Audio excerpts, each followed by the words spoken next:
Hello dear students. So in the last week जो video lecture हमने पढ़ा that we completed studying sexual reproduction in plants, right. Sexual reproduction in plants में हमने 4 points पढ़े। सबसे पहला flower which is the unit of sexual reproduction. Unit of sexual reproduction मतलब flower के अंदर male reproductive structure that is androecium and female reproductive structure that is gynoecium होता है। तो ये जो फ्लावर है मतलब ये जो मेल एंड फीमेल पार्ट्स है ये ovule and pollen grains produce करते हैं। जब one ovule and one pollen grain fuses that is called fertilisation to form seed. Okay, तो पहला पॉइंट हमने पढ़ा unit of sexual reproduction flower. फिर हमने पढ़ा the process called pollination. Third we studied fertilisation, जो प्लांट्स में डबल फर्टिलाइजेशन होता है। मतलब जब डबल फर्टिलाइजेशन होता है तो एक सीड बनता है। तो जब बहुत सारे सीड्स होते हैं फ्रूट के अंदर तो it means it is a multiple fertilization, समझे। And the fourth we studied germination, मतलब सीड से कैसे नया प्लांट ग्रो होता है। Okay students, so we have completed. सबसे पहले तो हमने असेक्सुअल रिप्रोडक्शन पढ़ा, unicellular organism as well as multicellular organism में। उसके बाद हमने सेक्सुअल रिप्रोडक्शन स्टार्ट किया। We studied that sexual reproduction has two main steps. First, gametogenesis, that is formation of gametes, जिसके लिए reproductive parts या reproductive systems चाहिए होते बॉडी में। And second, fertilization.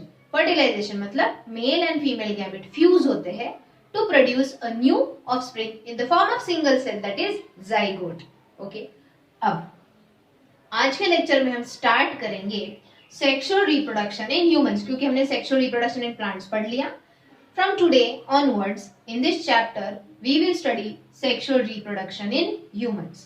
अच्छा, in many schools lesson number 6 is also started, lesson number 4 is done. तो इसके बाद I am thinking to start lesson number 6, but पहले ये chapter complete करते हैं। अब students, sexual reproduction in humans में there is a male and a female, क्योंकि हमने पढ़ा है सेक्सुअल रिप्रोडक्शन मतलब 2 parents are involve, 1 male and 1 female. Male body में होता है मेल रिप्रोडक्टिव सिस्टम, जैसे फ्लावर के अंदर एंड्रोशियम होता है टू प्रोड्यूस पोलन ग्रेन्स, वैसे यहाँ पे मेल बॉडी में होता है मेल रिप्रोडक्टिव सिस्टम।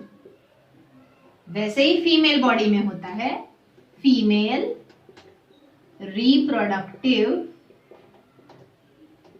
सिस्टम। ये जो सिस्टम है ये अलग अलग ऑर्गन से बनता है, तो हमको ये चैप्टर में सबसे पहले आज मेल रिप्रोडक्टिव सिस्टम पढ़ना है और उसके बाद हम पढ़ेंगे female reproductive system.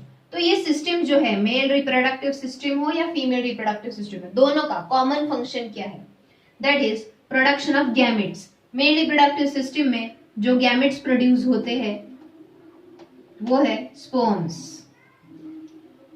Female reproductive system में जो गैमेट्स रिलीज होते हैं, if you see the difference in the word, यहाँ पे गैमेट्स प्रोड्यूस होते हैं, यहाँ पे गैमेट्स रिलीज होते हैं। ये दोनों वर्ड में डिफरेंस है, वो तभी समझेगा जब हम फीमेल रिप्रोडक्टिव सिस्टम पढ़ना स्टार्ट करेंगे। ओके फाइन, तो यहाँ पे जो गैमेट्स रिलीज होते हैं वो है ova. Ova means eggs, singular we call ovum, मतलब सिंगल एग। ओके, अब सेकेंड फंक्शन भी है ये दो रिप्रोडक्टिव सिस्टम्स का। जब ये दो सिस्टम्स गैमेट्स प्रोड्यूस करते हैं, गैमेट्स मतलब स्पेशल सेल्स। क्यों गैमेट्स स्पेशल सेल्स है? क्योंकि वो हैप्लॉइड होते हैं, वो डिप्लॉइड नहीं होते। Haploid means half number of chromosomes होते हैं उनमें।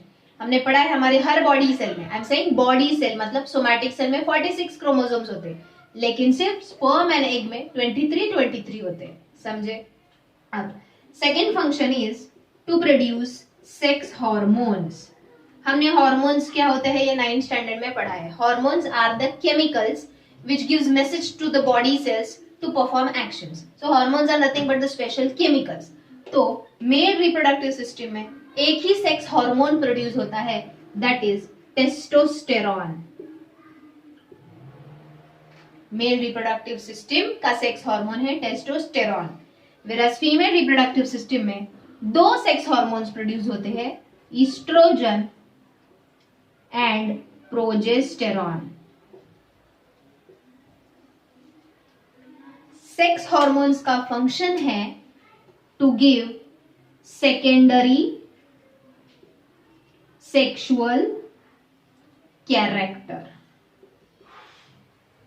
मेल मतलब स्पर्म प्रोड्यूस करना, फीमेल मतलब ओवा प्रोड्यूस करना, यह है प्राइमरी सेक्सुअल कैरेक्टर। ओके, लेकिन सेकेंडरी सेक्सुअल कैरेक्टर मतलब मेल एंड फीमेल के बॉडी में कुछ चेंजेस होते हैं after a particular life time, that is puberty. Suppose 10 साल की एज तक लड़का हो या लड़की हो, whether it is a girl और अ बॉय, राइट, दोनों के बॉडी सेम ही दिखते हैं, आवाज भी सेम ही टाइप का लगता है। मतलब 10 साल की उम्र तक अगर लड़की को शर्ट पैंट पहनाया जाए तो वो लड़का लगेगा, हेयर कट वगैरह वैसे किया। लड़के को मस्त फ्रॉक वगैरह पहना तो it will look like a girl only. But after the age of 10, I said after the age of 10, specially in boys at the age of 14 to 16 and in girls at the age of 12 to 14 puberty आती है। Puberty मतलब जब उनके ये जो reproductive systems है वो अंदर से पूरी तरह से मेच्योर हो जाते हैं, कंप्लीट हो जाते हैं एंड ये रिप्रोडक्टिव सिस्टम अपना काम शुरू करते हैं।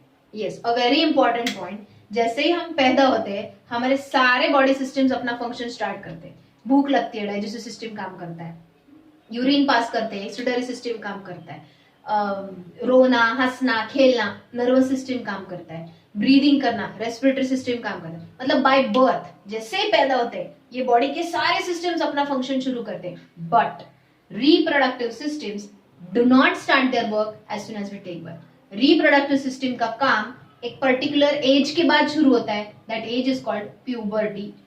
जो बॉयज में है 14 से 16 साल में उनमें प्यूबर्टी आती है एंड गर्ल्स में 12 to 14 ईयर्स में प्यूबर्टी आती है। प्यूबर्टी मतलब उनकी रिप्रोडक्टिव सिस्टम अपना काम शुरू करती है। क्या काम? जैसे कि बॉयज में स्पर्म प्रोड्यूस होना शुरू हो जाते हैं and the sex hormone testosterone produce होना शुरू हो जाता है। गर्ल्स में एग रिलीज होना शुरू हो जाता है and the hormones oestrogen and progesterone produce होने लगते हैं। इसीलिए मोस्टली 10 साल की एज के बाद कभी भी प्यूबर्टी आ सकती है। मोस्टली 10 साल के बाद सेकेंडरी सेक्सुअल कैरेक्टर मतलब गर्ल्स में चेस्ट रीजन थोड़ा ज्यादा ग्रो होता है जिसको बोलते हैं ब्रेस्ट। आवाज का पिच हाई होता है तो उनकी आवाज पतली हो जाती है। उल्टा बॉयज में उनके चेस्ट रीजन नहीं बढ़ते, उनमें ब्रेस्ट नहीं होता, राइट। सेकेंडली उनका जो आवाज का पिच है वो लो हो जाता है, जिसकी वजह से उनका जो आवाज है वो थिक हो जाता है, हॉरस साउंड जिसको बोलते हैं, हॉर्स साउंड नहीं, harrows sound. Okay, than boys में बियर्ड एंड मुस्टैच आना शुरू हो जाता है, दाढ़ी वगैरह बोलते हैं ना, मतलब फेशियल हेयर ज्यादा होते हैं, सब ये हार्मोन्स की वजह से। वेराज फीमेल्स में उनका जो पेल्विक रीजन है वो थोड़ा ब्रॉड होने लगता है। तो ये सब है सेकेंडरी सेक्सुअल कैरेक्टर्स, समझ में? नॉट ओनली दैट, गर्ल्स हो या बॉयज हो, ये हार्मोन की वजह से उनके आर्म पिट में, अंडर आर्म्स में, जेनाइटल एरिया में हेयर ग्रोथ होना शुरू हो जाता है। तो ये सब है सेकेंडरी सेक्सुअल कैरेक्टर्स, समझे? जिसकी वजह से boys looks like a boy and a girl looks like a girl after puberty, समझे स्टूडेंट्स? अब एक और चीज, जब ये चैप्टर हम पढ़ते हैं many of the students like feel hesitate या शर्म आना, या कुछ लोग अननेसेसरली दांत निकालते हैं, कमेंट्स पास करते हैं कुछ तो बोलकर। अब तुम लोग मेरे सामने नहीं हो, so I don't know what thinking comes in your mind.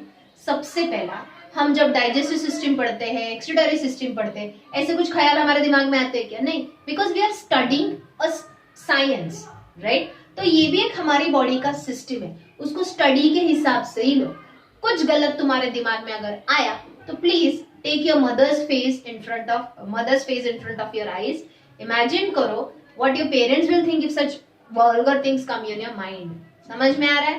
Take it as a study material, okay, and study it thoroughly. Whatever points I'm going to teach you, don't feel hesitate, शर्म आना या कुछ अलग आना, no need, we are studying science, okay? अब I hope you understood. Sexual reproduction in humans में male reproductive system and female reproductive system involved होते हैं। ये दोनों सिस्टम का प्राइमरी फंक्शन है to produce gametes, main function to produce gametes, and secondary function है to give secondary sexual characters by secreting the sex hormones. तो mail में कौन सा सेक्स हार्मोन प्रोड्यूस होता है? टेस्टोस्टेरोन। एंड फीमेल में कौन सा सेक्स हार्मोन प्रोड्यूस होते हैं? Oestrogen and progesterone. समझे? अब आज के लेक्चर में हम मेल रिप्रोडक्टिव सिस्टम डिटेल में पढ़ते हैं।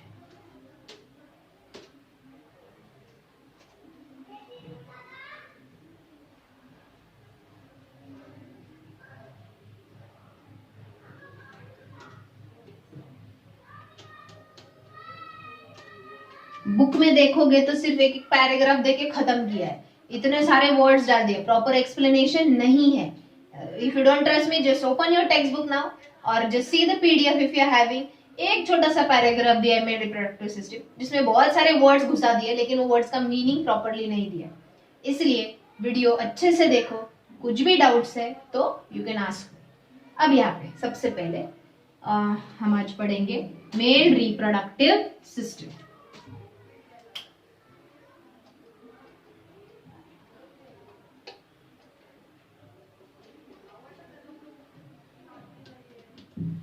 सबसे पहले डायग्राम कैसे ड्रॉ करना है वो मैं बता रही हूँ। Okay, so everyone see how to draw the diagram. सबसे पहले ये पार्ट निकालना है, लेबलिंग करेंगे हम, पहले डायग्राम देखते हैं कैसे ड्रॉ करना है।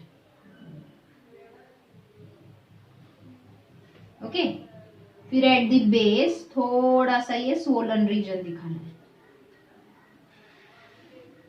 ओके, फिर यहां से एक ऐसा पाउच निकालना है, सेम यहां से ऐसे एक पाउच निकालना है।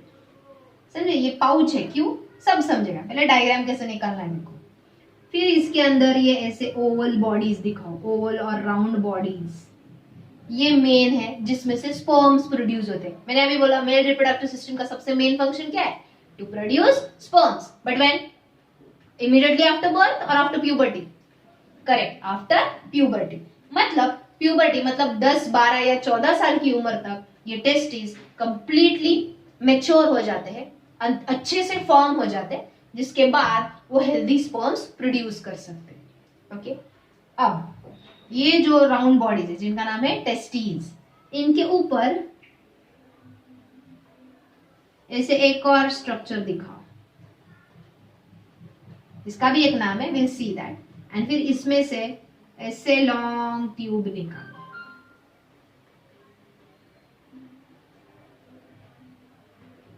समझ में आ रहा है? सेम ईयर जो ये साइड दिखा रहे हो, सेम मिरर इमेज ये साइड निकालना है।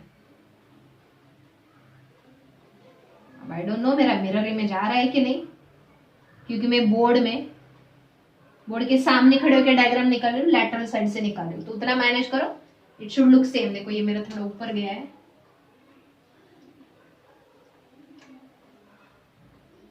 Fine, I hope you can manage this. अब एक ही मिनट, ये थोड़ा और ऊपर चाहिए,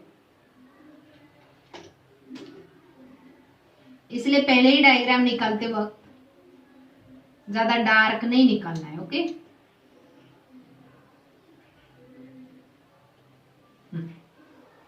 राइट। अब ये वाला जो स्ट्रक्चर है, यहां से भी ऐसे 2 ट्यूब्स दिखाओ।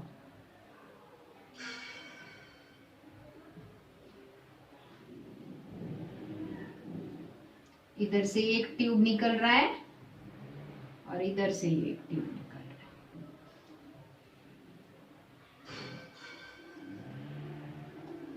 ओके, समझे? अब करते हैं लेबलिंग। सबसे पहला जो सबसे इंपॉर्टेंट स्ट्रक्चर है मेल रिप्रोडक्टिव सिस्टम में, वो है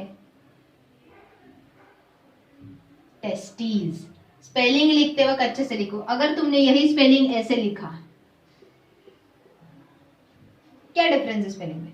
इधर आई है, इधर ई है। ये वाला स्पेलिंग मतलब दोनों एक साथ, that is pair of testes में ये स्पेलिंग। लेकिन जब सिंगल दिखा रहे हो तो TES TIS, समझे? सो IS मतलब सिंगल टेस्टीज, ES मतलब both the testes together. Okay, अब टेस्टीज के बाद ये जो मैंने बोला ऊपर वाला स्ट्रक्चर है, उसके ऊपर ये है एपिडिडाइमिस। फिर एपिडिडाइमिस से ये जो ट्यूब निकलता है, ये है वास डिफरेंस, ट्यूब का नाम। ये ट्यूब फिर आगे जाके एक दूसरे ट्यूब में ओपन हो रहा है। देखो ये लॉन्ग ट्यूब है ना, इसमें ओपन हो रहा है, इसका नाम है यूरेथ्रा। पढ़ाई क्या रहे हमने ये वर्ड 9th स्टैंडर्ड में? Did we study urethra? Is it the part of excretory system? Yes, क्योंकि देखो ये यूरेथ्रा के ऊपर ये जो बैग लाइक स्ट्रक्चर है, ये है यूरिनरी ब्लैडर, जिसमें हमारा यूरिन स्टोर होता है। ये है ब्लैडर को जो ट्यूब्स कनेक्टेड है, ये किडनी से आ रहे हैं ट्यूब्स। किडनी से कौन से ट्यूब आते हैं? यूरेटर। अब मैं यहाँ पे मेल रिप्रोडक्टिव सिस्टम पढ़ा रही हूँ कि एक्सक्रीटरी सिस्टम पढ़ा रही हूँ? Actually in case of males, अब देखो इधर क्या स्टोर्ड होता है? यूरिन। इधर किडनी है, किडनी में से यूरिन आया यूरेटर में, यूरेटर में से फिर आया यूरिन ब्लैडर में जो स्टोर होता है, एंड फिर ये यूरेथ्रा इधर ओपन हो रहा है, यूरेथ्रा में से यूरिन थ्रो आउट होता है। तो ये तो हो गया एक्सक्रीटरी सिस्टम। लेकिन अब देखो यहाँ पे टेस्टिस में प्रोड्यूस होते हैं स्पर्म्स फिर एपिडिडाइमिस में से फिर ये वास डिफरेंट ट्यूब में से वापस किधर आए? स्पर्म्स यूरेथ्रा में। ये यूरेथ्रा का ओपनिंग है, इधर से थ्रू आउट हुए स्पर्म्स यूरिन। मतलब यूरिन पास आउट करना हो या स्पर्म्स थ्रो आउट करने हो, मेल में एक ही ओपनिंग से होता है, दैट इज यूरेथ्रा। यूरेथ्रा में से ही यूरिन पास होता है एंड यूरेथ्रा में से ही स्पर्म्स भी पास आउट होते हैं। अब दोनों एक साथ नहीं होता, ये मेल्स के कंट्रोल में होता है। उनको यूरिन थ्रो आउट करना है कि sperms. Are you getting that? So it is under the control of the male. समझे? तो मुझे यहाँ पे बताओ, फीमेल में ऐसा नहीं होता। फीमेल में यूरिन पास करने के लिए अलग ओपनिंग होता है एंड एग रिलीज करने के लिए अलग ओपनिंग होता है। Are you getting that? तो मेल्स में यूरिन पास करने का system as well as sperms मतलब गैमेट्स पास आउट करने का सिस्टम, दोनों एक ही ओपनिंग है। Hence male reproductive system is also called as, listen to me, it is also called as urinogenital system. Give reason आ सकता है। Male reproductive system is called urinogenital system. Give reason, very simple. In case of male body, the opening for excretory system and the opening for the reproductive system is common, that is urethra. Point number 1. Point number 2. From the urethra, urine is also passed out, and from the urethra, sperms are also given out. Hence, the male reproductive system is called as urinogenital system. समझे students? Okay. अब हमको यहाँ पे excretory system पढ़ना ही नहीं है, हमको यहाँ पे पढ़ना है मेल रिप्रोडक्टिव सिस्टम। तो डायग्राम में भले ही तुमने ब्लैडर दिखाया, तुमने यूरेटर दिखाया, ये यूरेथ्रा तो लगेगा क्योंकि यूरेथ्रा रिप्रोडक्टिव सिस्टम का भी पार्ट है और एक्सक्रीटरी सिस्टम का भी। इनके बारे में कुछ लिखना नहीं है। ओके, अब अगर देखोगे तो यूरेथ्रा के बेस में थोड़ा स्वोलन होता है, वो उसके अराउंड एक स्ट्रक्चर होता है जिसको बोलते हैं पेनिस, और that structure is called penis. Okay, and if you see testis are present in a pouch. मैंने ये पाउच बोला था ना, ड्रॉ करो। ये पाउच को बोलते हैं स्क्रॉटम। क्या बोलते हैं? Scrotum. And testis and scrotum एक दूसरे को कनेक्टेड होते हैं। देखो ये है राउंड बॉडी टेस्टिस एंड ये है पाउच स्क्रॉटम। तो इनके बीच में एक कनेक्शन होता है, fibre like, thread like connection होता है। ये कनेक्शन को बोलते हैं गुबर्नैक्यूलम। टेक्स्ट बुक में आई थिंक ये नाम नहीं है तो लिख लो। ओके, ये स्ट्रक्चर को बोलते हैं गुबर्नैक्यूलम। समझे? तो स्टूडेंट्स यहाँ पे हमारे मेल रिप्रोडक्टिव सिस्टम के पार्ट्स लिखे होंगे। क्या लिखे होंगे? पार्ट्स। हमने डायग्राम ड्रॉ किया और पार्ट्स के नाम लिखे। इसके अलावा 3 ग्लैंड्स भी प्रेजेंट होते हैं यहाँ पे। ग्लैंड्स मतलब जो फ्लूइड सिक्रीट करेंगे। क्यों?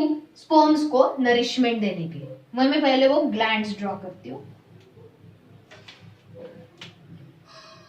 सबसे पहले 2 ग्लैंड्स इधर है। मैंने बोला 3 glands, right? 3 types of glands.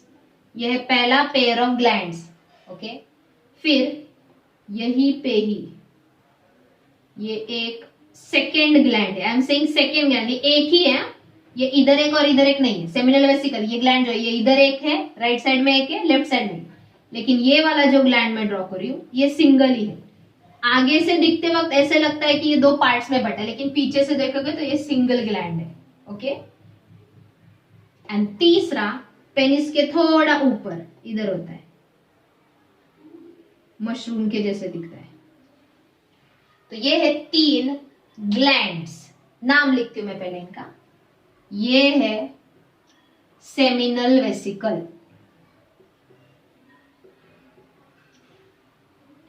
Pair of seminal vesicle. 2 है ना, तो जब हम लिखेंगे तो हम लिखेंगे पेयर ऑफ सेमिनल वेसिकल। ये सिंगल ही है तो इसको डायरेक्टली हम लिखेंगे प्रोस्टेट ग्लैंड। क्या है इसका नाम? Prostate gland. एंड सबसे लास्ट ये जो है पेयर में है, इनको बोलते हैं काउपर्स ग्लैंड्स। साइंटिस्ट का नाम है काउपर्स। अब मैंने एक ही दिखा है, तो काउपर्स ग्लैंड ऐसे लिखते हैं। सो पेयर ऑफ काउपर्स ग्लैंड्स। समझे? अब इन सब स्ट्रक्चर जो भी हमने लेबल किया है, इनका फंक्शन क्या है, that we will study one by one. सबसे पहले obviously will start with testes. अगर तुम देखोगे मेल बॉडी में,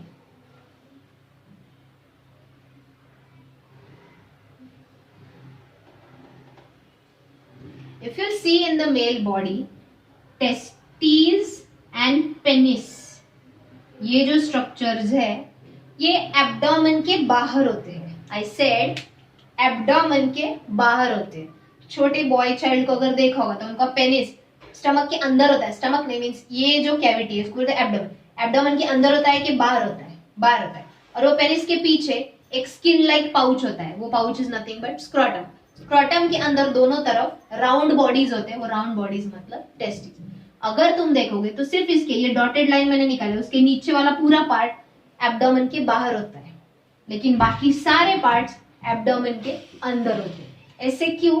अभी बता। So testes, the pair of testes present in the male reproductive system has the important function to produce sperms after puberty. To produce sperms after puberty. But testes में से जो ये sperms produce होते हैं वो immature sperms होते हैं। वो क्या होते हैं? immature, मतलब अभी तक completely form नहीं हुए हैं, उनकी डेवलपमेंट कंप्लीट नहीं हुए। समझे?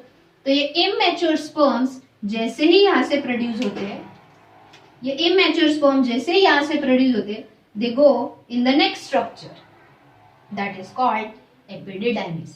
एपिडिडाइमिस में स्पर्म्स आर टेम्पररीली स्टोर्ड। थोड़े टाइम के लिए स्पर्म्स एपिडिडाइमिस में स्टोर होते। क्यों?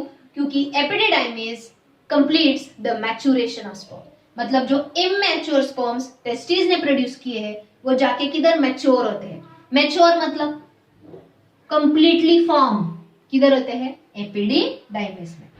समझे? Then from the epididymis this matured sperms are carried via a tube that is vas deferens. ये ट्यूब ये स्पर्म्स को किधर लाता है? यूरेथ्रा में। So because of the vas deferens the sperms, which sperms? Mature sperms are transported into the urethra.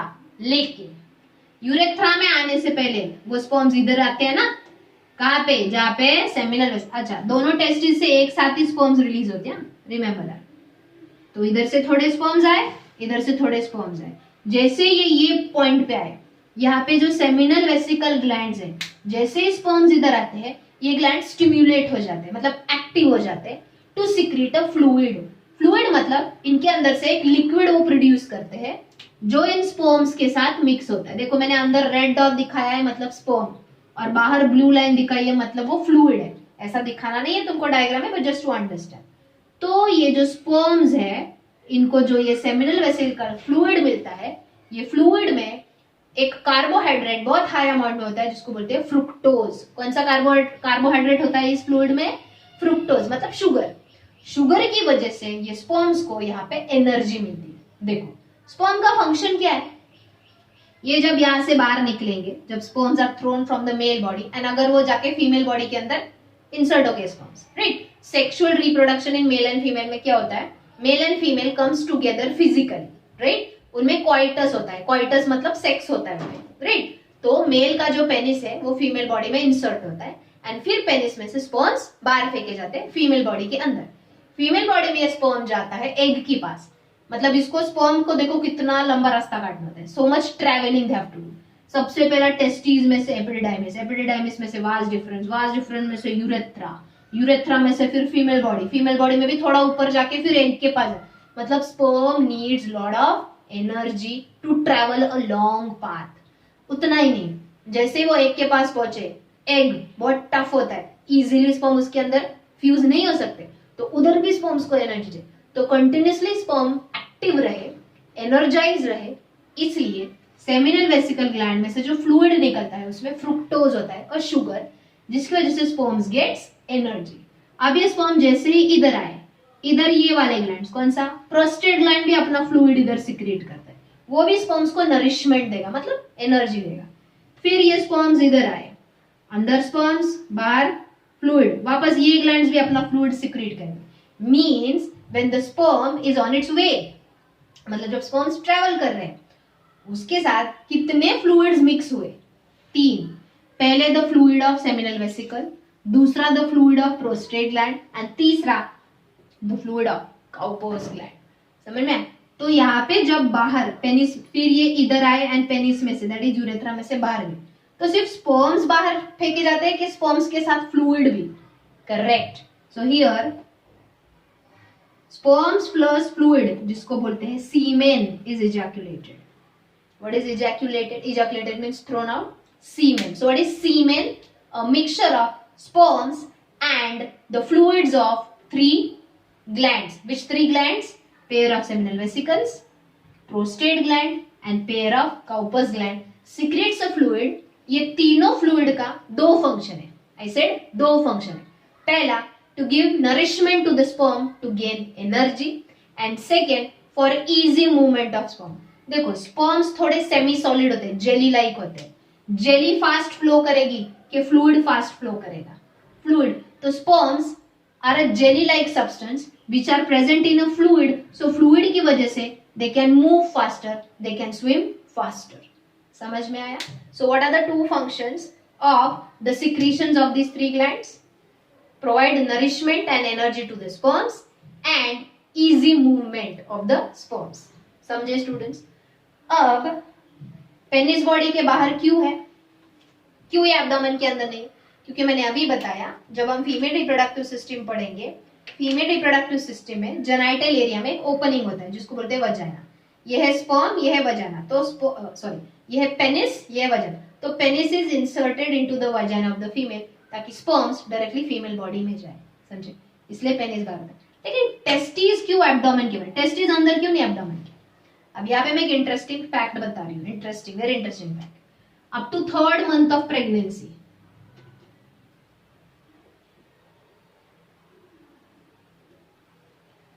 Pregnancy के 7th month, up to 7th month of pregnancy, ये जो टेस्टिस है ना, जब बेबी बॉय मदर के वूम में होता है, जब बेबी बॉय मदर के वूम में होता है, 7th मंथ तक ये टेस्टिस उसके एब्डोमेन में ही होते हैं। Are you getting that? ये सब एपिडिडाइमिस, ये वास डिफरेंस, ये सब अंदर होता है। लेकिन जैसे ही प्रेगनेंसी का 7th मंथ कंप्लीट होता है, due to a natural force, ये टेस्टिस पुश डाउन होते हैं। That is called descend down into a skin pouch that is scrotum. ऐसे क्यों? ऐसे क्यों? प्रेगनेंसी के 7वें महीने तक जब बच्चा माँ के पेट में होता है, बॉय चाइल्ड माँ के पेट में होता है, तो उसके टेस्टिस उसके एब्डोमेन के अंदर होते हैं। जैसे ही प्रेगनेंसी का 7वां महीना खत्म होने आता है, वो टेस्टिस नीचे पुश होते, डिसेंड होते इनटू स्क्रोटम। ऐसे क्यों? बिकॉज ह्यूमन बॉडी टेम्परेचर क्या है? कांस्टेंट बॉडी टेम्परेचर क्या होता है पता है? It is 37 degree Celsius. What is the human body temperature? 37 degree Celsius, जो टेस्टिस के लिए सूटेबल नहीं है स्पर्म प्रोड्यूस करने के। Are you getting? 7वें महीने के बाद टेस्टिस नीचे आते हैं पाउच में कॉल्ड स्क्रोटम। फिर ये टेस्टिस एंड स्क्रोटम एक दूसरे से कनेक्टेड रहते हैं because of the fibrous connection गुबरनैक्यूलम।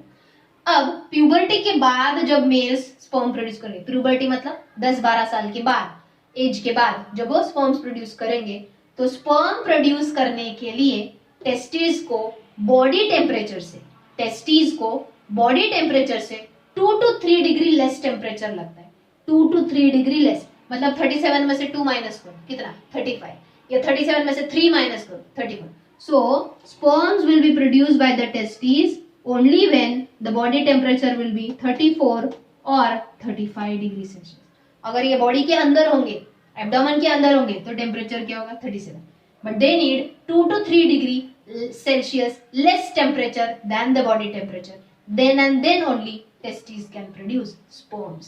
इसीलिए naturally after the 7th month of pregnancy the testes descend down into the scrotum. फिर scrotum में अगले 10-12 साल की एज तक वो वहीं पे रहते हैं, means they remain there only then after that. समझे? अब might be have a question, तो 7वें महीने में क्यों, पैदा होने के बाद 10 या 12 साल के पहले क्यों नहीं होता? नहीं, जैसे जैसे हम बड़े होते हैं हमारी बॉडी स्ट्रक्चर्स ओल्ड होते जाते हैं, राइट? ऑब्वियसली मशीन, आज तुमने घर में कंप्यूटर लाया, 10 साल बाद वैसे ही काम करेगा क्या? नहीं. तो during the early stage only ये टेस्टिस डिसेंड डाउन होते हैं. अब in case of some children, in case of some male boys, इसीलिए जैसे ही बॉय चाइल्ड पैदा होता है, जैसे ही लड़का पैदा होता है, डॉक्टर्स सबसे पहले उसका पेनिस ऊपर करके ये स्क्रॉटम को हाथ लगा के देखते हैं, स्क्रॉटम ये स्किन को. अगर अंदर कुछ राउंड राउंड नहीं फील हुआ, मीन्स टेस्टिस डिसेंड नहीं हुए. होता है अननेचुरली, किसी किसी बच्चों में ऐसा होता है. वो डिसऑर्डर, वो डिजीज नहीं है, एक एबनॉर्मलिटी है, नॉर्मल, जो ऑपरेशन करके फिर वैसे बच्चों में ऑपरेशन किया जाता है, एक स्लाइड कट मारा जाता है, टेस्टिस को पुल किया जाता है नीचे, वो बराबर स्क्रॉटम में आ जाते हैं. समझे? बट अगर टेस्टिस डिसेंड डाउन नहीं हुए हैं, पैदा होने के बाद अगर स्क्रॉटम में टेस्टिस नहीं है, मतलब वो एब्डोमेन में रह गए, वो डिसऑर्डर को बोलते हैं क्रिप्टोर्किडिज्म. क्या बोलते हैं ये डिसऑर्डर को? क्रिप्टोर्किडिज्म. ये थोड़ा मैंने एक्स्ट्रा नॉलेज बताया है, but still you can remember it. Okay, समझे? शायद नोट्स में नहीं होगा. सो स्टूडेंट्स, आज हमने मेल रिप्रोडक्टिव सिस्टम पढ़ा, जिसमें testis are located outside the abdomen in scrotum, because after puberty when the testes produces sperms, they need 2 to 3 degree Celsius less temperature than the body temperature, which is suitable for the testes to produce sperms. If the testes doesn't descend down, that disorder is called cryptorchidism. After, if the child is suffering cryptorchidism, वो 1 साल का होने तक कभी भी एक छोटा सा ऑपरेशन किया जाता है, जिसमें से ये दोनों टेस्टिस पुल किए जाते हैं, and they are again brought into the scrotum. क्या होगा अगर ये ऑपरेशन नहीं किया और टेस्टिस अंदर ही रहे? तो बाकी कुछ नहीं होगा, लेकिन वो जो मेल है आगे जाके वो स्पर्म प्रोड्यूस नहीं कर पाएगा. That's it. समझे? बाकी कुछ इफेक्ट नहीं होगा. Understood students? So male reproductive system में हमने आज पढ़ा testis to produce sperms, mature के immature. Correct. Testis produces immature sperms. Along with the sperms, they produce the male hormone, that is testosterone. These immature sperms are temporarily stored in epididymis, where the sperms undergo maturation. These mature sperms are then transported with the help of vas deferens into the urethra. When the sperms are on their way to the urethra, the fluid of seminal vesicle, the fluid of prostate gland, and the fluid of Cowper's gland mixes with the sperms to provide them energy and to bring about their easy movement. Finally, from the opening of the penis, the semen is thrown out. What is semen? Sperms along with the fluid of these 3 glands. Okay. Penis का function क्या है? It is a copulatory organ. Penis is a copulatory organ. Copulation means sex between male and female. मतलब penis is inserted into the female vagina. That process is called copulation. समझे? So because of the penis, copulation take place and the semen is ejected into female body. Sperm सिर्फ जाते हैं क्या female body में? नहीं, sperm के साथ ये फ्लूइड भी जाता है. अब ये फ्लूइड के साथ क्या होता है? कुछ नहीं होता. फीमेल बॉडी जब यूरिन पास करते हैं आफ्टर अ सेक्स, तो ये फ्लूइड भी वजाना में से बाहर निकल आता है. समझे? Okay. This fluid is not absorb by the female body. Understood students? तो आज हमने मेल रिप्रोडक्टिव सिस्टम का स्ट्रक्चर, ऑर्गन्स एंड 3 ग्लैंड्स पढ़े. कल हमको ये जो टेस्टिस है इसका सेक्शन, मतलब कट करके अंदर से क्या होते हैं structures, that we are going to study but in the tomorrow's lecture. तो आज का होमवर्क है, नोट्स तो कंप्लीट करो ही करो, बट एटलीस्ट ये डायग्राम अच्छे से प्रैक्टिस करो. Okay students, thank you.